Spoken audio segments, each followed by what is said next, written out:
আসসালামু আলাইকুম। আমি চাঁদপুর পানি বিভাগ মন্ত্রণালয়ের লোককে আকর্ষণ করে কথা বলতেছি। আপনারা এখন রামগঞ্জ লক্ষ্মীপুর অবদার খালে কোনো পানি দেন নাই, পানি আসে না। আপনারা নিজের চোখে দেখেন।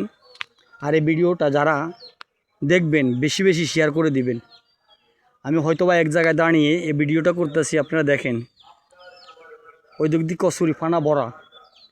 আসলে তারা খালটা অনেক খালাইছে, খালানোর পরও পানি আসে না। আপনার ডাগ্গাতলির যে ইউনিটটা, ওই ইউনিটে রশিদ মিয়া পানি আসতে পারে না। মানুষের যে ধান ঢুকছে ওই ধানগুলি নষ্ট হয়ে যেতে আছে। আপনারা দেখেন, দেখাতে চেষ্টা করি আমি কতটুকু হাঁটি। আসলে হাঁটলে প্যাক কাদা এগুলির ভিতরে যাইতে হয়। এসব কচুরি পানা দেখেন আপনারা।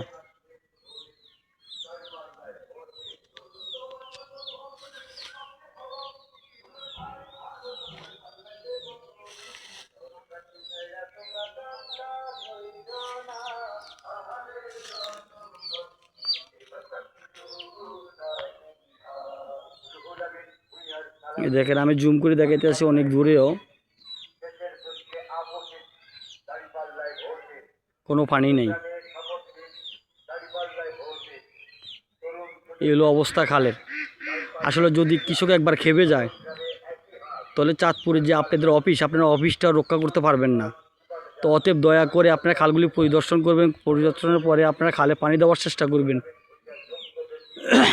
যেহেতু কৃষকরা জীবন বাঁচে, নইলে কৃষকরা আত্মহত্যা করা ছাড়া আর কিছু থাকবে না। আমি বারে বারে আপনাদেরকে দেখাইতেছি ভিডিওটা।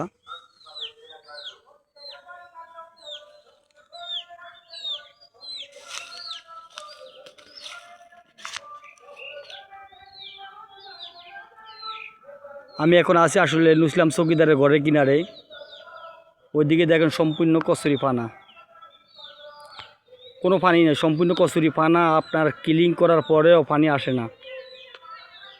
এই হলো অবস্থা দেখেন।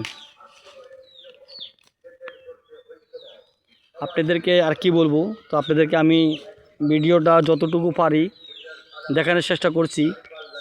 তো চাঁদপুর বিভাগে যারা আছেন আপনারা অবশ্যই খালগুলি পরিদর্শন করবেন আর বেশি বেশি ভিডিওটা শেয়ার করে দেবেন সবাই। নহলে কৃষকরা, আসলে কৃষকরা যারা রোয়ার ধান ঢুকছে তারা ধানগুলি আপনারা মনে করেন উঠাইতে পারবে না, সব নষ্ট হয়ে যাবে, ধ্বংস হয়ে যাবে। এগুলো অবস্থা। আপনাদেরকে যতটুকু পারছি আমি দেখানোর চেষ্টা করছি। আসলে খালের ভিতরে ছিলাম আমি, আপনাদের জন্য আমি এই ভিডিওটা করছি। যারা চাঁদপুর পানি মন্ত্রণালয়ের বিভাগের কাছে যায় এই ভিডিওটা আপনারা বেশি বেশি শেয়ার করে দিবেন।